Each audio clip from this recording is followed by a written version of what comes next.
It was supposed to be a simple overnight sea journey. Just one night, I boarded an old ship called MS Adristea to cross over to the island where my documentary project was set to begin. The ship, honestly, it gave me chills right away. Peeling paint, dim yellow lights, and the air felt strange cold, but like it stuck to your skin. Especially when I saw the ship's captain. His gaze looked like he hadn't slept in years before I got on. He just whispered, "This ship doesn't like being watched too closely." I thought it was a joke, but I boarded anyway. Just a few minutes after leaving the harbor, I felt something was off. The night sky, it was static. The stars didn't twinkle. They were just there, unmoving. And it was eerily silent. No seabirds. No usual engine hum. Just silence. I picked up my camera to film the scenery. But when I checked the footage, I nearly dropped the camera. On the screen, there were people on the back deck, standing still, pale, like living statues. But when I turned around to look, there was no one. Just emptiness. I stood there frozen. My body went cold. My camera locked up on its own. The lens fogged from the inside like it had just come out of a freezer. I rushed back to my cabin, trying to think logically. But I couldn't sleep that night. The bad feeling grew stronger. Eventually, I got up and wandered the ship. The crew moved silently, walking quickly, avoiding eye contact. The corridors felt narrower with every turn. Then I found a small chapel room, dark and quiet. There, I found an old photo of the ship, dated 1972. And what truly made me freeze, I was in the photo, standing with the other passengers. My face exactly the same, unchanged. But the photo was clearly decades old. I stepped back. Then suddenly, the chapel door creaked open slowly. I turned toward the hallway. And, at the end of the corridor stood a child. Pale, hair dripping wet, just staring at me. Then he whispered softly, "Why are you still here?" I wanted to speak, but my tongue wouldn't move. The child looked down. He wouldn't leave until someone takes his place. I ran. I didn't care where. Just ran. Until I reached the lower cargo hold. There, I found rows of wooden crates, covered in dust. One of them had something carved on it. Evelyn Ward C. 1970 to see missing. That was my name. My hands trembled. The world started to spin. I saw my reflection on the metal wall of the ship. But my eyes, they weren't my eyes anymore. Pitch black. Empty. I heard chains dragging below the floor. Heavy. Slow. But clear. Something was rising. From below. Something massive. The ship wasn't being hunted. The ship was the hunter. I found the child again, sitting quietly, hugging an old journal. He handed it to me. Inside were pages of handwritten notes, dated 1972. The final entry read, "We tried to go home, but the ship never arrives. Someone must stay behind." The child whispered, "They forgot to bury it." And then it made sense. I had to finish this. I had to give it closure. I dragged the old crate up to the deck, the crate it had waited for. I lit a red flare and placed it on top. Then I pushed it overboard. Flames sparked. The waves calmed. And everything changed. The sky cleared. The fog vanished. I could hear the ocean again. The stars twinkled like they should. Morning came. The ship reached a strange place. An island that wasn't on any map. The crew looked at me like I didn't belong. My name wasn't on the passenger list. My bags were gone, but in my coat pocket, there was one thing. A small metal badge engraved with MS Adristea. And now I wonder, if I never boarded this ship, why do I remember everything? Why do I still feel the cold air on my skin? If you are hearing this, listen closely. Never board that ship. It finds those who are already lost. And it always needs one more. But there is something I didn't tell you. When I stepped off that ship, I thought I was free. Thought I had escaped it. But that night, I dreamed of the chapel again. The pews. The photo. My face. The crate burning. The boy smiling. Then I woke up. And outside my window, on solid ground, I heard chains dragging. Slow. Heavy. And I saw a wet footprint leading to my door. The ship wasn't being hunted. The ship was the hunter. I found the child again, sitting quietly, hugging an old journal. He handed it to me. Inside were pages of handwritten notes, dated 1972. The final entry read, "We tried to go home, but the ship never arrives. Someone must stay behind." The child whispered, "They forgot to bury it." And then it made sense. I had to finish this. I had to give it closure. I dragged the old crate up to the deck, the crate it had waited for. I lit a red flare and placed it on top. Then I pushed it overboard. Flames sparked. The waves calmed. And everything changed. The sky cleared. The fog vanished. I could hear the ocean again. The stars twinkled like they should. Morning came. The ship reached a strange place. An island that wasn't on any map. The crew looked at me like I didn't belong. My name wasn't on the passenger list. My bags were gone, but in my coat pocket, there was one thing. A small metal badge engraved with MS. Adrestea. And now I wonder, if I never boarded this ship, why do I remember everything? Why do I still feel the cold air on my skin? If you are hearing this, listen closely. Never board that ship.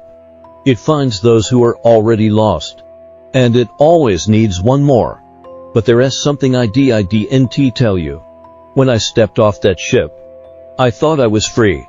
Thought I had escaped it. But that night, I dreamed of the chapel again. The pews. The photo. My face. The crate burning. The boy smiling. Then I woke up. And outside my window, on solid ground, I heard chains dragging. Slow. Heavy. And I saw a wet footprint leading to my door. I couldn't sleep that night. After reading the words "Don't sleep here" inside the wardrobe, my body went stiff. My breath grew heavy. I tried to stay calm, but my head kept repeating one thing. I need to get out of this room. But the moment I took a step toward the door, the sound returned, not knocking this time, but a woman crying. Soft. Like from a distance. I thought maybe it came from outside the room. But when I pressed my ear to the wall, it was clear. The sobs. Broken and desperate. And then came the sound of nails scraping. Scrrk, scrrk, scrrk. I backed away. Hands shaking.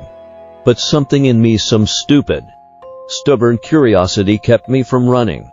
The sound moved downward. I crouched, placing my ear close to the gap under the bed. And I heard a whisper. "Can you hear me?" I jumped up and stumbled back. Cold sweat poured down my face. The room felt like it was closing in on me. I had to get out. I didn't care if I had to sleep on the ship deck. But when I opened the door, the hallway was dark. Every light was out, except a dim red emergency lamp far at the end. I walked slowly. The ship rocked hard. Wind howled outside. And somewhere in the distance I heard a door creak. Creak. I assumed it was the engine room. But as I passed cabin 11, I saw its door slightly open. And through the crack I saw eyes. A woman's eyes. Blank. Lifeless. Her long hair covered part of her face. I froze. Couldn't move. Couldn't look away. Then I blinked. And she was gone. I ran up to the deck. Panting. Sweating. Thank God. There was a crew member on night duty. I told him everything, panicked. Half delirious. What terrified me more than anything was his expression. He didn't look surprised or confused. He looked tired. Finally, he said, "That room should be locked. We don't assign it to passengers anymore." I stared at him. "Why? What happened?" He replied quietly, "A woman passenger once walked out late at night and jumped off the top deck. Her body was never found." A few months later, crew started hearing strange things from that room, knocking, crying, but it was always empty. After two passengers had bad experiences, we sealed it shut. "Then why was it open now?" I asked. He shook his head. "I don't know, sir. It should still be sealed." My stomach dropped. I wanted to jump ship right then. He gave me a blanket and a folding chair. Let me sleep near the staff room. I sat there the whole night, trying to rest. But I could feel it. Something had followed me. Something didn't want me to leave. And worst of all, the night wasn't over yet. I woke up the next morning with a stiff neck. Sleeping in a folding chair was terrible, but still better than returning to that room. Sunlight seeped through the small window. The sea looked calm again. The sky bright. It almost felt like none of it had happened. Almost. Then I noticed something in my jacket pocket. A ring. An old, rusty ring. I never remembered putting anything in there. I was sure my jacket had been packed the whole time. But there it was. Cold. And when I held it, I felt nauseous. Like something was crawling under my skin. I panicked and threw the ring into the ocean. I told myself, "It's done. It's over." But I was wrong. That night, I had a dream. I was standing in a hallway again. Dark. Silent. All the doors shut except one. Cabin number 13. Its door wide open. Inside, a woman stood with her back to me, hair covering her face. She turned slowly. Before I saw her face, I woke up, drenched in sweat. The dream came again the next night. And the next. Always the hallway. Always that room. Always her. I returned home a mess. But I thought maybe, just maybe, it would fade with time. But I was wrong again. At home, everything felt off. I kept waking up at 3 a.m. The air was cold, even with the AC off. And most disturbing, I started hearing knocking. Knock, knock, knock. Sometimes at the window. Sometimes at the bathroom door. But when I checked, there was never anyone there. Then came another dream. More vivid than ever. This time, I opened the door to cabin 13 and stepped inside. The room smelled like the sea, wet, salty, rotting. In the corner, she was there. The woman, sitting, head bowed. In her hand, the ring. "This is mine," she said. "Shouldn't have thrown it away." I woke up screaming. But what really terrified me was the ring mark. On my finger. A faint, circular bruise around my index finger. As if I'd worn a ring for years. But I never wore rings. Ever? I sought help. Went to a spiritual expert. He looked at me and just said, "You brought something back. From a place not meant for you." Goosebumps. He told me I had to return. Said the spirit was still waiting. That something needed to be returned. Or else I'd be haunted forever. I refused at first. But the dreams got worse. That night, I felt hands choking me in my sleep. Her voice whispering in my ear, "Return it, return it." I gave in. I went back to the dock. Took the same ship. But this time, no vacation. I asked the captain for permission to access the lower deck. I told him I left something behind. He hesitated, but let me go. I went down to the lower deck. My steps felt heavy, like the ship itself wanted to hold me back. But I knew where to go. Cabin 13. My heart pounded louder with each step. The corridor was dim, eerily silent. I stopped in front of the door. It was shut. No sound from inside. I hesitated. Then I reached out. The doorknob was freezing. As soon as I touched it, the door creaked open slowly, as if inviting me. The smell hit me again. Salt, mildew, and something worse, decay. The room looked the same. The same dull colors. The same crooked wardrobe. The same quiet. I stepped inside. I came back, I whispered. The air grew colder. Lights flickered. The door behind me slammed shut. I turned, nothing there. Then, from the corner of my eye, I saw her. She emerged from behind the wardrobe.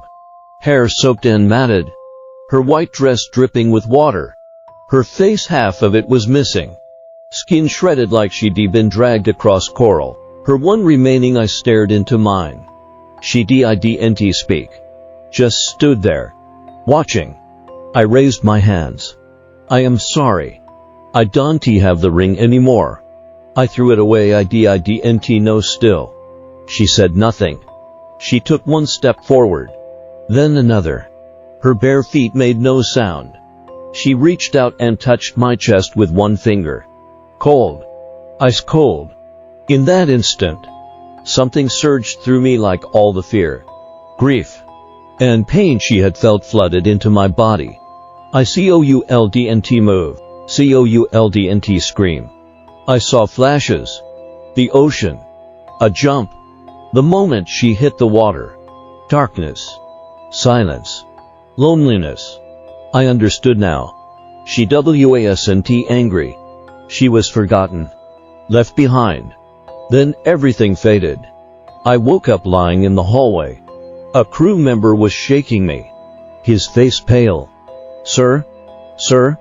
Are you okay? I blinked. Disoriented. You were out cold, he said.